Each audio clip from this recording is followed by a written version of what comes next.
کہ جو general OBC SC ST جو ہے تو مسلمان کو کیا ہونا چاہیے شیخ؟ اگر کوئی مسلمان OBC یا SC ST ہے تو اس کو اپنا جنرل کروانا چاہیے کہ رہنے دینا چاہیے؟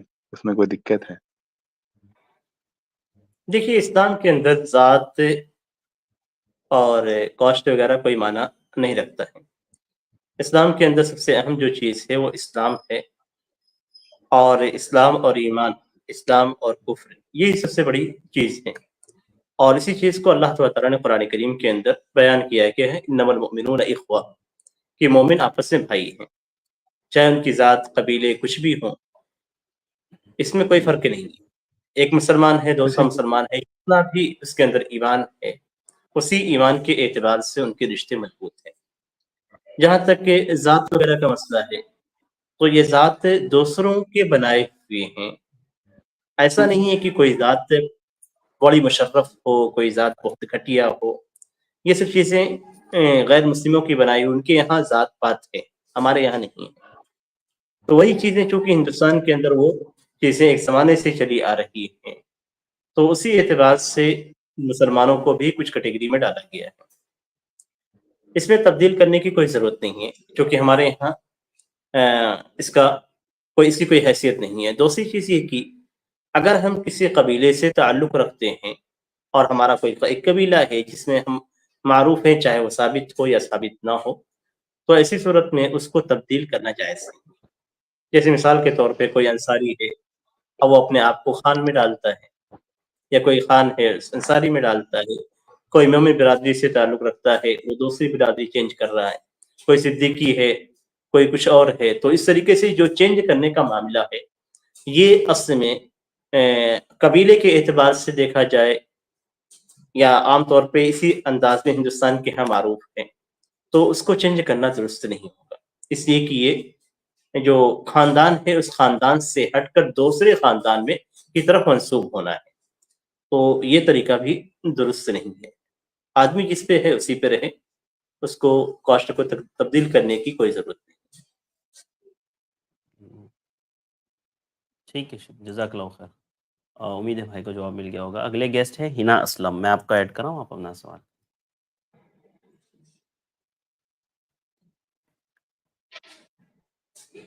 جی سسٹر ہنا اسلم. السلام علیکم ورحمۃ اللہ وبرکاتہ. وعلیکم السلام ورحمۃ اللہ وبرکاتہ.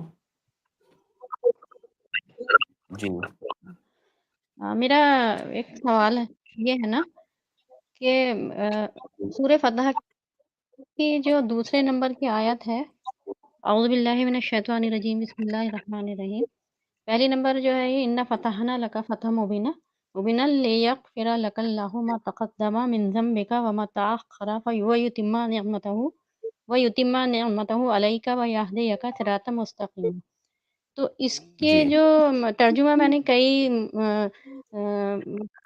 آتھر کے پڑھے ہیں کہ اس میں یہی مجھے ملتا ہے کہ تاکہ جو کچھ آپ کے گناہ آگے ہوئے اور جو پیچھے ہوئے سب کو اللہ تعالیٰ معاف فرمائے گا اور آپ پر اپنا احسان پورا کر دے گا اور آپ کو سیدھی راہ چلائے گا. تو میں نے مولانا جوناگڑھی ہیں اور یہ ابن کثیر اور جتنے بھی مطلب میں نے پڑھے ہیں تو یہی مجھے ترجمہ ملتا ہے. لیکن جب میں نے کنز الایمان پڑھا احمد رضا جو ہیں رحمۃ اللہ تعالیٰ علیہ کا، تو اس جی میں یہ ہے کہ آپ کے ذریعے سے آپ کے ذریعے سے لوگوں کے اگلے پچھلے گناہ معاف ہوں گے. تو یہ تھوڑا سا تضاد آ گیا اس میں، مجھے لگا جیسے تو کچھ گرامیٹیکلی اس میں مسٹیک ہے یا پھر یہ ترجمہ ہم صحیح مانے کیا ہے؟ دیکھیے قرآن کریم کی یہ آیت جو سورۃ الفتح کی آیت نمبر 2 ہے، لیغفر لک اللہ ما تقدم من ذنبک وما تأخر، تاکہ اللہ تبارک و تعالیٰ آپ کے لیے، لکا میں لام جب استعمال کیا جاتا ہے تو وہ اس شخص کے فائدے کے لیے عربی زبان میں استعمال کیا جاتا ہے. لیغفر لک اللہ، تاکہ اللہ تبارک و تعالیٰ آپ کے لیے معاف کر دے، ما تقدم من ذنبک، جو آپ کے گناہ پہلے ہو چکے ہیں، وما تأخر، اور جو بعد میں ہوں گے. تو اس میں صراحت ہے کہ اللہ تبارک و تعالیٰ نبی اکرم صلی اللہ علیہ وسلم کو معاف کرے گا، اور من ذنبک، آپ کے گناہ، لوگوں کے گناہ نہیں. تو ترجمہ وہی صحیح ہے جس میں یہ کہا گیا ہے کہ تاکہ اللہ تبارک و تعالیٰ نبی اکرم صلی اللہ علیہ وسلم کے اگلے پچھلے گناہوں کو معاف کرتے.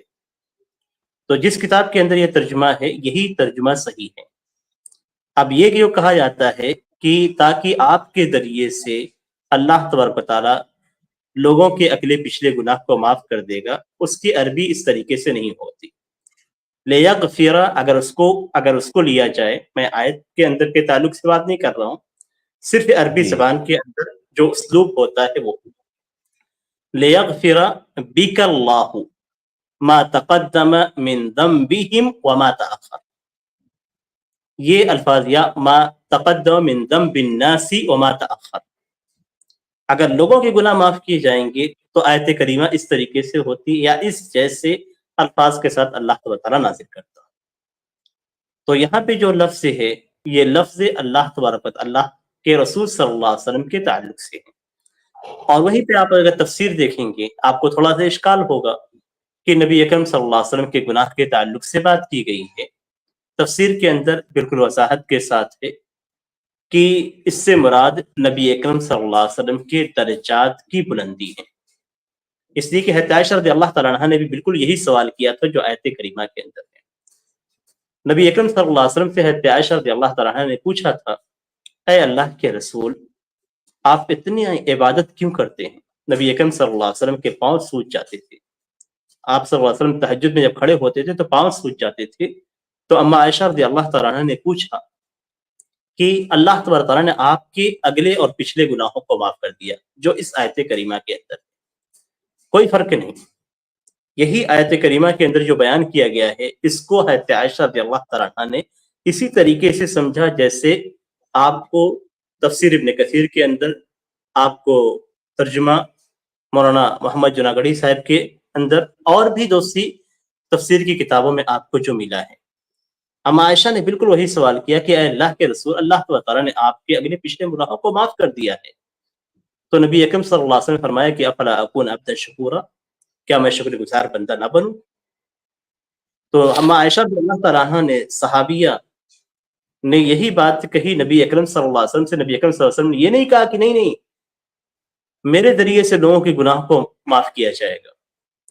اگر غلط تھا حضرت عائشہ رضی اللہ تعالیٰ عنہ کا سمجھنا تو نبی اکرم صلی اللہ علیہ وسلم ضرور ٹوکتے، اس لیے کہ نبی اکرم صلی اللہ علیہ وسلم کو یہی کہا گیا ہے کہ وَأَنزَلْنَا إِلَيْكَ الذِّكْرَ لِتُبَيِّنَ لِلنَّاسِ مَا نُزِّلَ إِلَيْهِمْ، کہ ہم نے آپ کو اوپر قرآن کو نازل کیا ہے تاکہ جو قرآن کے اندر جو باتیں نازل کی گئی ہیں آپ سے لوگوں کو کھول کھول کر بیان کرتے. اب اگر کوئی شخص غلطی کر رہا ہے کسی آیت کو سمجھنے میں تو نبی اکرم صلی اللہ علیہ وسلم کا تو فرض ہی تھا کہ آپ صلی اللہ علیہ وسلم اس کو بتلاتے کہ نہیں تم یہاں پہ غلط سمجھ رہے ہو. جیسے آپ صلی اللہ علیہ وسلم نے صحابہ کرام کو سمجھایا تھا کہ آپ لوگوں نے ظلم کا جو معنی لیا ہے الذین آمنوا ولم یلبسوا ایمانہم بظلم اولئک لہم الامن کی اس آیت کریمہ کے اندر وہ ظلم نہیں ہے جو تم سمجھ رہے ہو، بلکہ وہ ظلم ہے جس سے مراد شرک عظیم ہے. جیسا کہ حضرت لقمان علیہ السلام نے اپنے بیٹے کو کہا تھا یا بنی لا تشرک باللہ ان الشرک لظلم عظیم.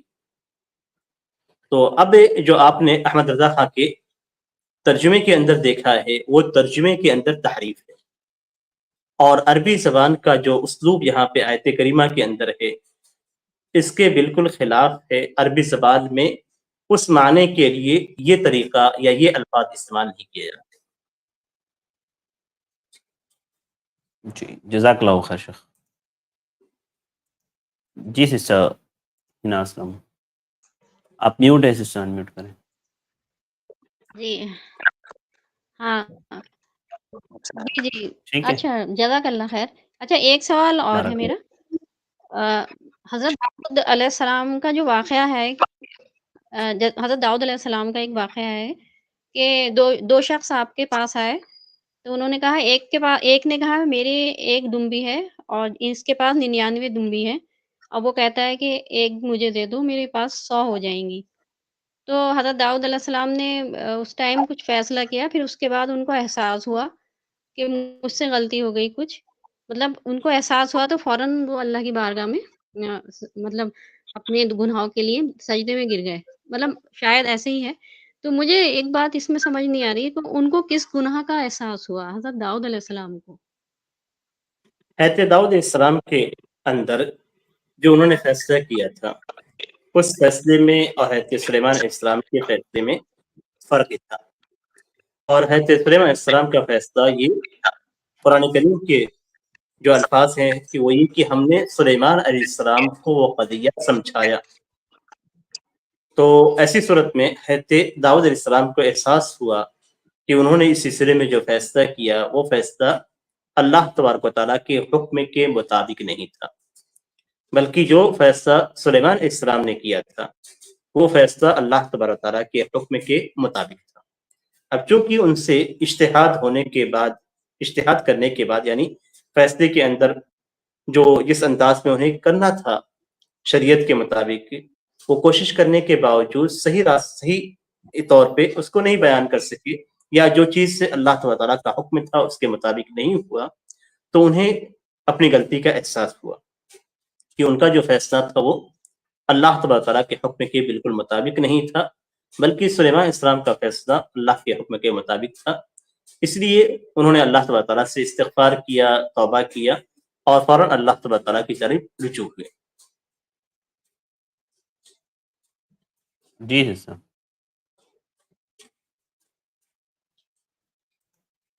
اور صاحب میوٹ ہیں، تھوڑا سا جلدی کریں.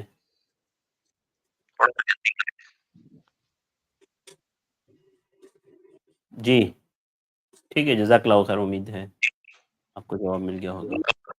اور خیرن کثیرہ. اگلے گیسٹ ہے یزید، میں آپ کو ایڈ کر رہا ہوں. یزید کا شاید ہو گیا ہے سوال. ABC میں آپ کو ایڈ کر رہا ہوں، آپ اپنا سوال کریں. السلام علیکم. وعلیکم السلام ورحمۃ اللہ. جی میرا سوال یہ تھا کہ آج کل مطلب بہت جگہ پر ہم لوگ جمعہ کے خطبہ وغیرہ میں یہ سب بات سنتے ہیں کہ مطلب جس طرح کے ملک کے حالات ہو رہے ہیں، تو اس کے لیے ہم لوگوں کو مطلب ایک پولیٹیکل اویئرنیس اور پولیٹیکل پاور کے لیے ہم لوگوں کو، جیسے مسلمانوں کی جو پرسنٹیج بیوروکریسی میں بہت زیادہ کم ہے، تو اس میں ہم لوگوں کو جانے کے لیے کہا جاتا ہے. لیکن دوسری طرف دیکھیں تو اگر آپ بیوروکریسی میں جائیں گے تو خود آپ کو بہت سارا حرام کام کرنا پڑ جائے گا.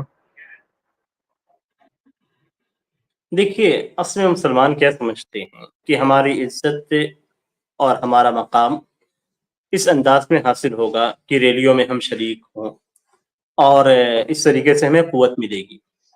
قوت اس میں نہیں ملتی ہے، اس لیے کہ اسلام کو قوت، مسلمانوں کو قوت ہمیشہ اللہ تبارک و تعالیٰ کی رضامندی ملتی ہے. تو جب تک ہم رضامندی کے کام نہیں کریں گے، ہم لاکھ ریلیوں میں شریک ہوں، ہم شریک ہوتے ہیں ریلیوں میں، ہماری نمازیں جاتی ہیں، اس میں مردودن کا اختلاط ہوتا ہے، بہت ساری جو غلط چیزیں ہیں، جیسا کہ آپ نے بھی خود کہا کہ بہت ساری حرام چیزیں اس کے اندر ہوتی ہیں.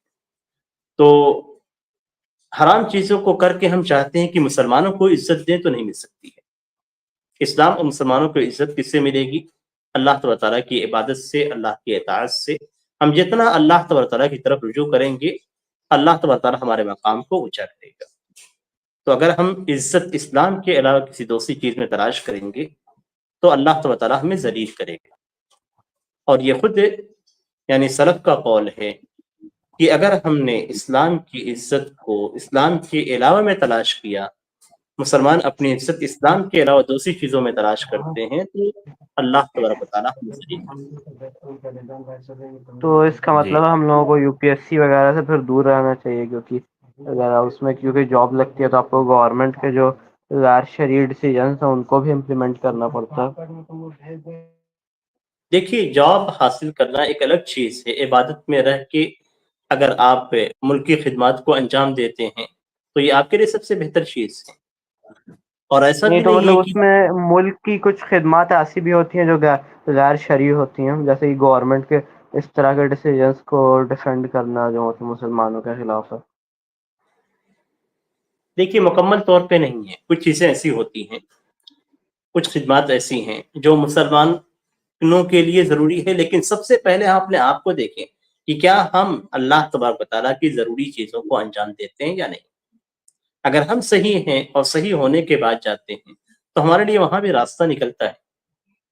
اور وہاں بھی ہمارے لیے کچھ مجبوریوں کی صورت میں بعض علماء نے کچھ چیزوں کو حلال بھی قرار دیا ہے، لیکن سب سے پہلے یہ ہے کہ کیا ہم اسلام کے پابند ہیں، سب سے پہلے یہ ہمیں یہ دیکھنا ہے۔ جی شکریہ۔ جزاک اللہ خیر، بارک اللہ فیکم۔ ابو اسلام میں آپ کو ایڈ کر رہا ہوں، اس کے بعد ایس علی کو میں ایڈ کروں گا۔ السلام علیکم شیخان۔ وعلیکم السلام ورحمۃ اللہ وبرکاتہ۔ شیخ میرا سوال تھا، جو صبح شام کے اذکار آتے ہیں تعداد کے ساتھ، اگر مثال کے طور پہ کبھی ہم لوگ مشغول ہیں، یعنی خصوصی ٹائم نہیں نکال پا رہے ہیں، تو اگر ہم لوگ اس کو ذکر کر رہے ہیں تو میں اگر 100 دفعہ سے زیادہ اگر کر دیے، تعداد سے زیادہ کر دی، تو ایسا کرنا جائز ہے؟ دیکھیے، جان بوجھ کر زیادہ کرنا یہ غلط ہے، اس لیے کہ جس چیز کی تعداد مقرر کی گئی ہے اس تعداد میں ہم جان بوجھ کر زیادہ نہیں کریں۔ ہاں، اگر وہی ہمیں شک ہو جاتا ہے کہ ہم نے مثال کے طور پہ 100 بار پڑھنا ہے تو ہم نے 95 بار پڑھا یا 100 بار پڑھا، تو شک میں رہیں گے۔ تو شک کا جو طریقہ ہے اسلام کا وہ یہ کہ سب سے کم تعداد کو لے کر آپ تعداد کو مکمل کر لیجیے۔ یعنی اگر آپ کو شک ہے کہ آپ نے 95 پڑھا یا 97 پڑھا، تو آپ اس کو 95 کیجیے اور پھر اس کے بعد جو گنتی ہے وہ مکمل کر لیجیے۔ لیکن بلا ضرورت زیادہ کرنا یہ اسلام کے مقرر کیے ہوئے جو اذکار کے تعلق سے تعداد ہے اس کے خلاف آپ جا رہے ہیں۔ تو نہ ہی ہمیں کمی کرنی ہے اور نہ ہی جان بوجھ کر ہمیں زیادہ کرنا ہے۔ جی سر، شکریہ۔ ایک اور سوال تھا، جیسے کچھ دن پہلے ہم پوچھے تھے نا شیخ ارشد، جو وہ میرج سرٹیفکیٹ کے جو ایک عمر ہونے کے بعد ہی مگر میرج سرٹیفکیٹ ملتا ہے، تو اس میں شیخ بولے تھے اگر تھوڑا تاخیر سے بچہ کا یعنی وہ کرایا جائے تو شیخ ارشد پھر وہی مسئلہ ہو جائے گا نا سر، اگر بچہ کا پھر ہم لیٹ سے اگر ان کا برتھ سرٹیفکیٹ بناتے ہیں تو پھر شادی کے ٹائم میں پھر اس کو اور بھی زیادہ پریشانی ہوگی نا۔ آپ سمجھے اس دن میں سوال کیا تھا؟ ہاں یاد آ رہا ہے مجھے تھوڑا تھوڑا۔ میرے سرٹیفکیٹ کے تعلق سے آپ کا سوال تھا کہ اگر ایج سے پہلے شادی ہو جائے اور پھر جو ہے میرج سرٹیفکیٹ نہ بنے تو اس میں کیا کر سکتے ہیں؟ دیکھیے، یہاں کے قانون کے اعتبار سے آپ کے لیے شادی کی عمر متعین کی گئی، لیکن بچہ پیدا کرنے کی عمر متعین نہیں کی گئی۔ نہیں، اس سے مسئلہ نہیں، وہ مسئلہ نہیں ہے، ایک مسئلہ اس میں یہ تھا نا کہ جیسے ہم لوگ کو بچہ جب پیدا ہوتا ہے نا تو بچہ کا جیسے برتھ سرٹیفکیٹ بنانے جاتے ہیں نا ہم لوگ، تو اس میں ریکوائر ہوتا ہے سے آپ کا یعنی ماں کا اور والد کا دونوں کا مگر میرج سرٹیفکیٹ ہونا چاہیے، اور وہ میرج سرٹیفکیٹ آپ کو ایک ایج کے بعد ہی ملتا ہے، جیسے 20 برس ہونا چاہیے تبھی ملتا ہے، پھر آپ کا بچہ کا برتھ سرٹیفکیٹ بن پائے گا۔ اس سے پہلے اگر بچہ پیدا ہوا تو اس کا پھر وہ بنانے میں بہت مشکل ہو جاتا ہے، تو اس حال میں کیا کرنا چاہیے؟ نہیں، اب میرے خیال سے یہ ابھی قانون یہ نہیں آیا ہوا ہے جو آپ ذکر کر رہے ہیں۔ اگر ایسا معاملہ ہے قانونی اعتبار سے ایسی کوئی شرط نہیں ہے برتھ سرٹیفکیٹ میں کہ آپ کو میرج سرٹیفکیٹ آپ کو وہاں پہ سبمٹ کرنی ہے، لیکن اگر کہیں پہ اس طریقے کا معاملہ ہوتا ہے تو آپ قانونی طور پہ وکیل سے رابطہ کیجیے۔ نہیں، آپ وکیل سے رابطہ کیجیے، کسی وکیل سے، کسی ایڈوکیٹ سے رابطہ کیجیے، وہ آپ کو حل بتائیں گے انشاءاللہ۔ جزاک اللہ خیرن سے۔ بہت بہت شکریہ۔ ایس علی۔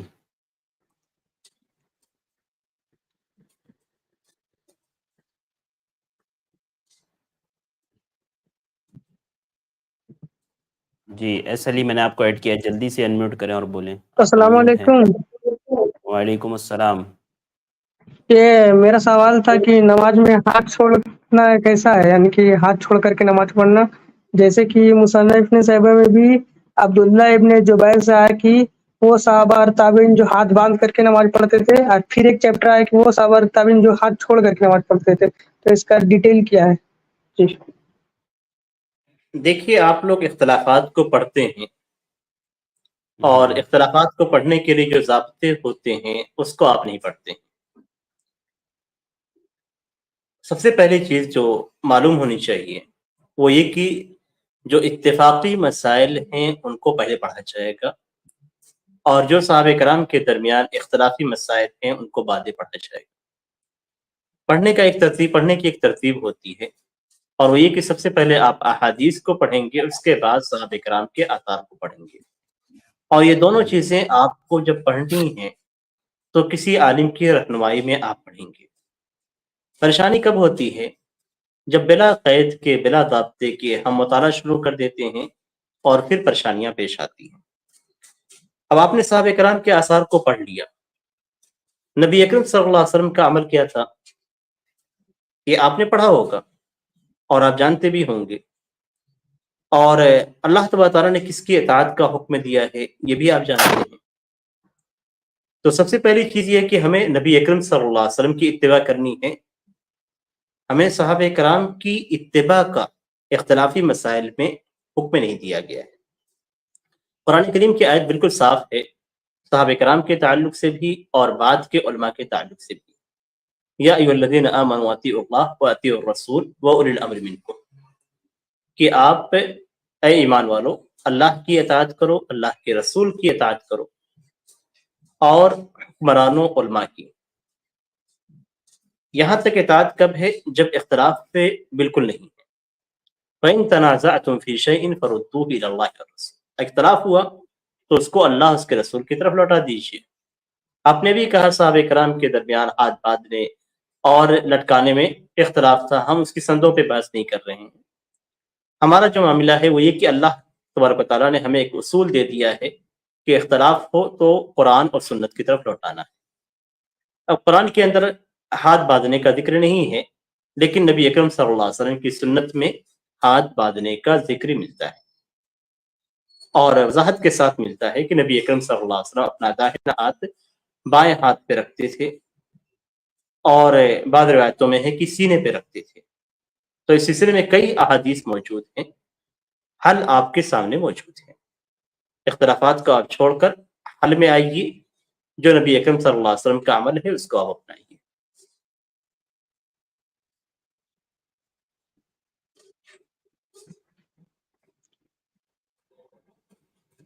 ایک سوال اور تھا، یہ ایک صحیح بخاری میں کچھ حدیث ہے کہ السجود علی الخمرہ، یعنی کہ چھوٹے مسلح پر نماز پڑھنا. تو کچھ لوگ اس سے استدلال کرتے کہ مطلب یہ کچھ پتھر کا یہ ٹکی رکھ کر کے جو سجدہ کرتے، تو کہاں تک صحیح ہے؟ استدلال ہی بہت الٹا ہے. وہاں پہ دلیل کیا دی گئی ہے کہ چٹائی پہ نماز پڑھنا، چٹائی پہ نماز پڑھنے کا باب قائم کیا گیا ہے. خمرہ کا مطلب ہوتا ہے چٹائی، چٹائی پہ نماز پڑھنے کا حکم دیا گیا ہے، اور آپ اس سے دلیل پکڑ رہے ہیں کہ ایک مٹی کا ٹکڑا لے کر اس پہ سجدہ کیا جائے، اس پہ نماز پڑھی جائے. یہ تو بالکل الگ بات کہی جا رہی ہے. نبی اکرم صلی اللہ علیہ وسلم سے زمین پہ بھی سجدہ کرنا ثابت ہے، اور نبی اکرم صلی اللہ علیہ وسلم سے چٹائی پہ بھی سجدہ کرنا ثابت ہے، اور نبی اکرم صلی اللہ علیہ وسلم سے بستر جو بچھایا جاتا ہے اس بستر پہ بھی سجدہ کرنا، نماز پڑھنا ثابت ہے. زیادہ بہتر کیا ہے، مطلب کہ خالی زمین پہ یا پھر کہیں بھی چٹائی سب میں یا قالین میں پڑھ سکتے ہیں؟ جہاں پہ جیسے کیفیت ہو اسی اعتبار سے کرنا افضل ہے. جس جگہ جیسی کیفیت ہو، جہاں پہ چٹائیاں بچھی ہوئی ہیں، جہاں پہ قالین بچھی ہوئی ہے وہاں سے قالین ہٹائی نہیں جائے گی، اور جہاں پہ قالین وغیرہ نہیں ہے، کھلا میدان ہے، وہاں پہ ویسے ہی پڑھنا افضل ہے. نبی اکرم صلی اللہ علیہ وسلم حضرت انس رضی اللہ تعالیٰ عنہ کے گھر پہ گئے تو وہاں پہ ایک چٹائی، ایک بستر جو پرانا پڑا ہوا تھا اس کو بچھا کے اس پہ پانی مارا گیا، پانی کے چھینٹے مارے گئے. تو اس سے معلوم ہوتا ہے کہ نبی اکرم صلی اللہ علیہ وسلم نے گھر کے اندر باقاعدہ بچھا کے اور آپ کے لیے بچھایا گیا، آپ نے اس پہ کوئی نقید نہیں کی، آپ نے پڑھا.